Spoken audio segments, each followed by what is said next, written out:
तो जय श्रीराम आमर ए बर्तमान भाई इंडिया और साउथ अफ्रिकार ओडीआई वर्ल्ड कप फाइनाल चली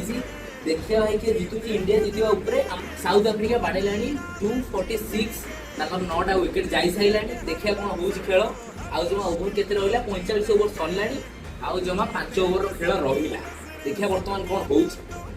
जदि इंडिया जीती गला काली मो तरफ समस्त की पार्टी समस्त की तो नुए मु 3-4टा लोक को पार्टी दे देबे। तो गाइस फाइनली इंडिया जीती गला केमती खुशी हम कभी नहीं भूल सकते एंड सैल्यूट उन्होंने बहुत कुछ बोला भाई बहुत बढ़िया लगुच भाई इंडिया जीती गला फाइनली आज इनका ये रिजल्ट है इसलिए इस टीम आज I appreciate all India women's team भाई कौन खेल होला बे इंक्लूडिंग मैचियो फिजियो ट्रेनर भाई साउथ अफ्रिकार बैंड बाज जाई आज कौन कहियो बे।